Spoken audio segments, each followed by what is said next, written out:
ओम श्री परमात्मा ने नमः। दोस्तों, श्रीमद् भगवद गीता के दूसरे अध्याय सांख्य योग के 69वें श्लोक में कृष्ण भगवान अर्जुन को उपदेश देते हुए कहते हैं, या निशा सर्वभूतानाम तस्याम जागृति संयमी यस्याम जागृति भूतानि सा निशा पश्यतो मुनेः। अर्थात संपूर्ण प्राणियों के लिए जो रात है उसमें संयमी मनुष्य जागता है, और जिसमें सब प्राणी जागते हैं, भोग और संग्रह में लगे रहते हैं, वह तत्व को जानने वाले मुनि की दृष्टि में रात है। या निशा सर्वभूतानाम, तात्पर्य है कि जिनकी इंद्रिया और मन वश में नहीं है, जो भोगों में आसक्त है, वे सब परमात्मा तत्व की तरफ से सोए हुए हैं। परमात्मा क्या है, तत्व ज्ञान क्या है, हम दुख क्यों पा रहे हैं, संताप जलन क्यों हो रही है, हम जो कुछ कर रहे हैं उसका परिणाम क्या होगा, इस तरफ बिल्कुल न देखना ही उनकी रात है। उनके लिए बिल्कुल अंधेरा है। यहां भूतानाम कहने का तात्पर्य है कि जैसे पशु पक्षी आदि दिन भर खाने और पीने में लगे रहते हैं, ऐसे ही जो मनुष्य रात दिन खाने पीने में, सुख आराम में, भोग विलास में लगा रहता है और संग्रह में, धन कमाने में ही लगा रहता है, उन मनुष्यों की गणना भी पशु पक्षी आदि में ही होगी। कारण कि परमात्मा तत्व से विमुख रहने में पशु पक्षी आदि में और मनुष्यों में कोई अंतर नहीं है। दोनों ही परमात्मा तत्व की तरफ से सोए हुए हैं। हाँ, अगर कोई अंतर है तो वह इतना ही है कि पशु पक्षी आदि में विवेक शक्ति इतनी जागृत नहीं है, इसीलिए वह खाने पीने आदि में ही लगे रहते हैं, और मनुष्य में भगवान की कृपा से यह विवेक शक्ति जागृत है, जिससे वह अपना कल्याण कर सकता है, प्राणी मात्र की सेवा भी कर सकता है, परमात्मा प्राप्ति भी कर सकता है, परंतु उस विवेक शक्ति का दुरुपयोग करके मनुष्य पदार्थों का संग्रह करने में एवं उनका भोग भोगने में लगा रहता है, जिससे वे संसार के लिए पशुओं से भी अधिक दुखदायी हो जाते हैं। कारण कि पशु पक्षी तो बेचारे जितने से पेट भर जाए उतना ही खाते हैं, संग्रह नहीं करते, परंतु मनुष्य को कहीं भी जो कुछ भी पदार्थ आदि मिल जाता है, वहां उसके काम में आए या न आए उसका तो वह संग्रह कर ही लेता है और दूसरों के काम में आने में बाधा डाल देता है। तस्याम जागृति संयमी, मनुष्य की जो रात है, अर्थात परमात्मा की तरफ से, अपने कल्याण की तरफ से जो विमुखता है, उसमें संयमी मनुष्य जागता है, जिसने इंद्रियों और मन को वश में किया है, जो भोग और संग्रह में आसक्त नहीं है, जिसका ध्येय केवल परमात्मा है, वह संयमी मनुष्य है। परमात्मा तत्व को, अपने स्वरूप को और संसार को यथारूप से जानना ही उसका रात में जागना है। यस्याम जागृति भूतानि, अर्थात जो भोग और संग्रह में बड़े सावधान रहते हैं, एक एक पैसे का हिसाब रखते हैं, जमीन के एक एक इंच का ख्याल रखते हैं, जितने रुपये अधिकार में आ जाए वे चाहे न्यायपूर्वक ही अथवा तो अन्यायपूर्वक, उसमें वे बड़े खुश होते हैं कि इतनी पूंजी तो हमने ले ही ली है, इतना लाभ तो हमने ले ही लिया है। इस तरह वे सांसारिक क्षण भंगुर भोगों को बटोरने में और आदर सत्कार मान बढ़ाए आदि प्राप्त करने में ही लग जाते हैं,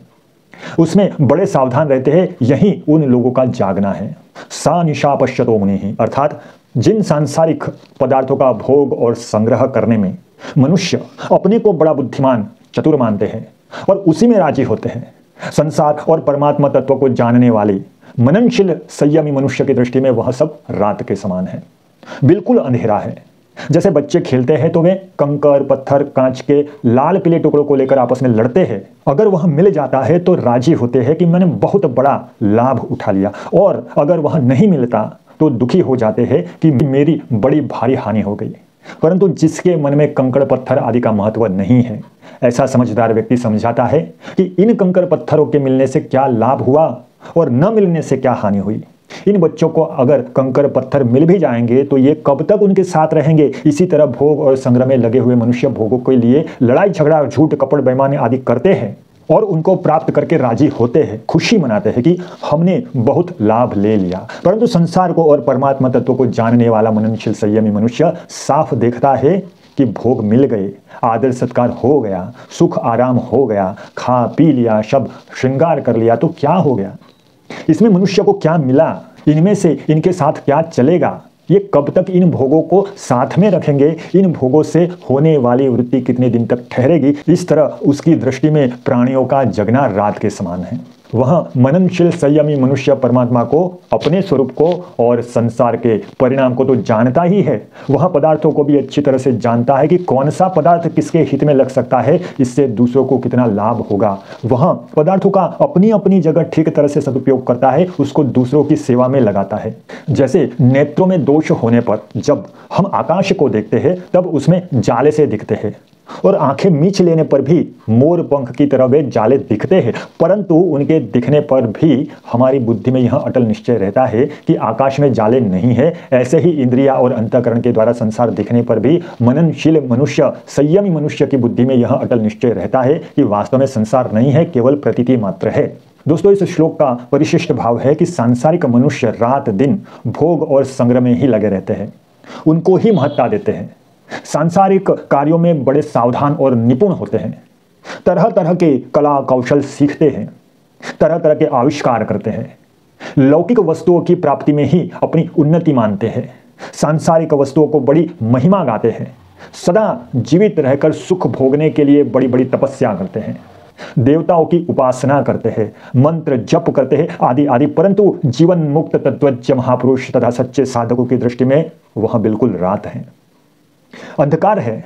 उसका किंचित मात्र भी महत्व नहीं है, कारण कि उनकी दृष्टि में ब्रह्मलोक तक संपूर्ण संसार विद्यमान है ही नहीं। नासतो विद्यते भावो आ ब्रह्म भुनात लोकाहा पुनरावर्तिनो अर्जुन। सांसारिक लोग तो संसार में ही रचे पचे रहते हैं और ऐसा मानते हैं कि जो कुछ है वह यही है। पारमार्थिक विषय में उनकी बुद्धि जाती ही नहीं, परंतु पारमार्थिक साधक पारमार्थिक विषय के साथ साथ संसार को भी जानते हैं। संसारी लोग तो केवल रात को ही देखते हैं, दिन को देखते ही नहीं, पर योगी दिन को भी देखता है और रात को भी देखता है। यह दोनों में फर्क है। उदाहरणार्थ, बालक ने केवल बालकपना ही देखा, जवानी नहीं, पर वृद्ध पुरुष ने वृद्धावस्था के साथ साथ बालकपना भी देखा और जवानी भी। रुपये रखने वाला व्यक्ति रुपयों के त्याग को नहीं जानता, पर रुपयों का त्याग करने वाला रुपयों के संग्रह को भी जानता है और त्याग को भी जानता है। यह सिद्धांत है कि संसार में लगा हुआ मनुष्य संसार को नहीं जान सकता, संसार से अलग होकर ही वह संसार को जान सकता है, क्योंकि वास्तव में वह संसार से अलग है। इसी तरह परमात्मा के साथ एक होकर ही मनुष्य संसार परमात्मा को जान सकता है, क्योंकि वास्तव में वह संसार से अलग है। इसी तरह परमात्मा के साथ एक होकर ही मनुष्य परमात्मा को जान सकता है, क्योंकि वास्तव में वह परमात्मा के साथ एक है। दोस्तों, जो है में स्थित है वह है और नहीं दोनों को जानता है, पर जो नहीं में स्थित है वह नहीं को भी नहीं जान सकता, फिर वह है को कैसे जानता? नहीं जान सकता, उसमें जानने की सामर्थ्य है ही नहीं। है को जानने वाले का तो नहीं को मानने वाले के साथ विरोध नहीं होता, पर नहीं को मानने वाले का है को जानने वाले के साथ विरोध होता है।